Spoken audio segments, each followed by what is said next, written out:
আসসালামু আলাইকুম। আমি জান্নাত রুম্পা। আমার এই ছোট্ট চ্যানেল থেকে নতুন আরও একটি লাইফস্টাইল ব্লগে সবাইকে ওয়েলকাম করছি। আমি আশা করছি যে যেখান থেকেই আজকের ভিডিওটি দেখছেন আল্লাহর রহমতে ভালো আছেন, সুস্থ আছেন।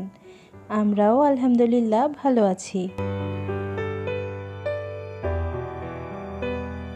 সকালে ঘুম থেকে উঠলে এই নাস্তার ঝামেলায় কিন্তু একদম ভালো লাগে না, যার জন্য কিন্তু আমি প্রায় সময় বাইরে থেকে নাস্তা এনে খাই, যদিও এটা একদম আনহেলদি খাবার। তো আজকে একটু ভাবলাম যে বাসায় নাস্তাটা বানাই। তো গতকাল রাতেই রুটিটা বানিয়ে নর্মাল ফ্রিজে রেখে দিয়েছি, আর এখন এক পাশে আলু ভাজিটা করে নিচ্ছি আর অন্য পাশে রুটিগুলো ভেজে নিব। আমার আজকের এই ভিডিওটি আমি 2 থেকে 3 দিন বাসায় যেই সব কাজ করেছি সেটার কিছু অংশ নিয়েই সাজিয়েছি। আমি আশা করব আমার আপুরা বুঝবেন। তো আমার বাসায় গেস্ট আসবেন, যার জন্য কিন্তু আমি এই 2-3 দিন বাসাটা ক্লিনিংয়ের কাজেই ছিলাম খুব ভালো করে। তো এখানে কিন্তু খালাকে নিয়ে সোফাগুলো সরিয়ে কাভারটা খুলে নিয়েছি এবং সোফার পিছন সাইডগুলো কিন্তু ভালোভাবে পরিষ্কার করে নিয়েছি। আর এই কাজটা করতে গিয়ে কিন্তু একটু ভুল করেছি। সোফাগুলো আগে যে অ্যাঙ্গেলে ছিল আমি একটু অ্যাঙ্গেলটা চেঞ্জ করেছি, এতে করে কিন্তু জায়গা বেশি হবে ভেবে করেছি, কিন্তু আসলে ভুলই করেছি। তো যাই হোক, পরে কিন্তু আবার এটা ঠিক করে ফেলবো। এর পাশাপাশি আমি আমার টিভিটাও মুছে নিয়েছি, আর টিভির পাশে যেই হ্যাঙ্গিং সেলফগুলো আছে তো দেখলাম এগুলোও কিন্তু বেশ ধুলো জমে গিয়েছে। তো আসলে ধুলাবালুর কথা আর কি বলবো আপুরা, এটা না হয় নাই বলি। তো এই তো ভালো করে কিন্তু সেলফগুলো মুছে এখন আমি যেই শোপিসগুলো ছিল সেগুলো রেখে দিব একে একে।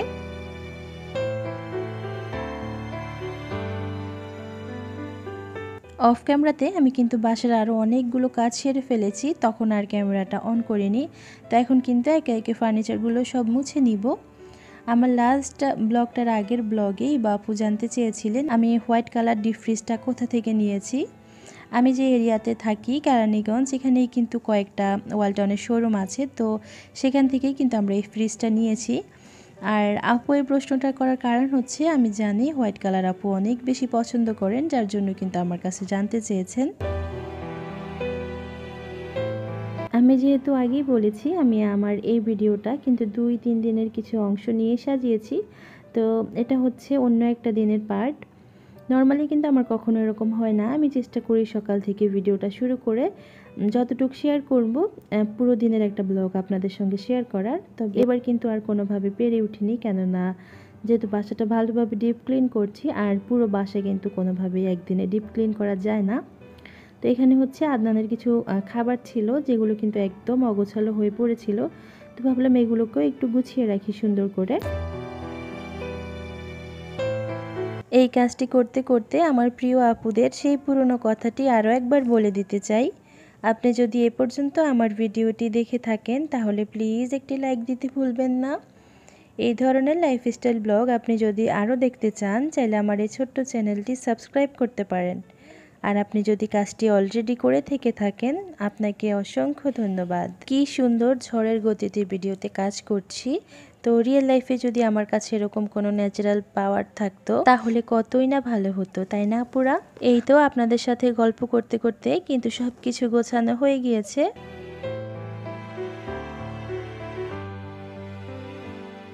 এখন একে একে জায়গার জিনিস আবার জায়গা মতো গিয়ে রেখে দিব। এই বিস্কিটের বক্সটা এখানে রাখলে হয় কি, আমার আর আদনানকে এসে দিতে হয় না। ওর যখনই খেতে ইচ্ছে করে তখন কিন্তু ও নিজে থেকে নিয়ে খেতে পারে। আমার ভিডিও অনেক আগ থেকে যারা দেখেন তারা তো কম বেশি জেনে গিয়েছেন আমি ফ্রিজে বক্সে করে মাছ রাখতে পছন্দ করি। তো কিছুদিন আগে কিন্তু মাছের বাজার এনেছিল, সেই ব্লগটাও আপনাদের সঙ্গে শেয়ার করেছি, আর আপনারা কিন্তু খুব পছন্দও করেছেন। আর এই তো আস্তে আস্তে করে কিন্তু বাজার শেষ হচ্ছে আর আমার বক্সের পাহাড় জমে যাচ্ছে। তো অনেকগুলো বক্স নিচে জমে গিয়েছিল, অলসতা করে কিন্তু আর ক্যাবিনেটে রাখা হচ্ছিল না। তো আজকেই কিন্তু একসাথে সবগুলো বক্স রেখে দিচ্ছি, কারণ যেহেতু বললামই আমার বাসায় গেস্ট আসবে, তো বাসাটা তো এলোমেলো করে রাখা যায় না, একদম সুন্দর করে গুছিয়ে নিচ্ছি। বেশ কিছুদিন আগে আমার ছেলেটা কিন্তু ভীষণ অসুস্থ হয়ে পড়েছে, তো যার জন্য দেখতেই পেয়েছেন ওষুধের কিন্তু একদম পাহাড় জমে গিয়েছে বাসায়। তো এই তো সবগুলো ওষুধ কিন্তু সরিয়ে ফেলছি এখান থেকে, যেগুলো শেষ হয়ে গিয়েছে সেগুলো ফেলে দিব, আর যেগুলোতে এখনও ওষুধ আছে সেগুলো একটা সাইড করে রেখে দিব। আমাদের যাদের বাসায় ছোট বাচ্চা আছে তাদের যে কখন কোন ওষুধের দরকার পড়ে যায় এটা কিন্তু আল্লাহ তাআলাই ভালো জানেন। তো যাই হোক, এখন কিন্তু আমি বেসিনটাও একটু ক্লিন করে নিচ্ছি। আমি যেহেতু ভাড়া বাসায় থাকি, তো দেখতেই পাচ্ছেন আসলে ভাড়া বাসার কত রকম সাইড এফেক্ট।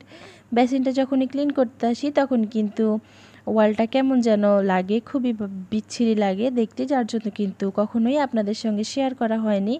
তবে শুকিয়ে গেলেই কিন্তু ঠিক হয়ে যায়, যেহেতু আগে এই বাসাটায় পিঙ্ক কালার রং করা ছিল আর আমরা আসার পর হোয়াইট কালার করি। তো এই তো কথা বলতে বলতে আমি কিন্তু সুন্দর করে পুরো বেসিনটা ক্লিন করে নিয়েছি। আর বেসিনের সাইডে আমি একটা বিন রেখেছি যেন শুকনো ময়লাগুলো এখানে ফেলা যায়। কাজ করতে করতে অনেক হাঁপিয়ে গিয়েছি, আর ইদানিং কিন্তু আগের মতো অনেক গরম পড়ছে। তো সেজন্য আমাদের মা ছেলের জন্য একটু তরমুজের জুস করে নিয়েছি। তো সেটা খেয়ে কিছুক্ষণ রেস্ট করে এখন কিন্তু আমার বেডরুমে চলে এসেছি, একটু বেডরুমটাও ক্লিন করে নিব। জাস্ট বেডশিটটাই চেঞ্জ করব, আজ আর বেডরুমে সেরকম কোনো কাজ করব না। আমরা যতই বাসা সব সময় ক্লিন রাখি, পরিপাটি রাখি, তাও গেস্ট আসার আগে একটু বাসাটাকে কিন্তু সবাই কম বেশি সুন্দর করে সাজিয়ে গুছিয়ে নেই। তো আমিও কিন্তু এখন সেটাই করে নিচ্ছি। আমার আজকের এই ভিডিওটি আপনাদের কাছে কেমন লেগেছে চাইলে কিন্তু ছোট্ট একটি কমেন্টের মাধ্যমে জানাতে পারেন। আর লাইক দিতে কিন্তু অবশ্যই ভুলবেন না আপুরা। আমি জানি না এরপর আমি কখন আপনাদের সঙ্গে ভিডিও শেয়ার করব, আদৌ করতে পারবো কি না। গেস্ট কে আসছে সেটা না হয় আজ নাই বললাম, যদি ভিডিও করতে পারি তাহলে তো অবশ্যই শেয়ার করব, আর না পারলে একসাথে আমার বাসায় যখন গেস্ট চলে যাবে তখন আপনাদের সঙ্গে আমার আবার নতুন করে দেখা হবে। সেই পর্যন্ত আপনারা সবাই ভালো থাকবেন, সুস্থ থাকবেন। আল্লাহ হাফেজ, আসসালামু আলাইকুম।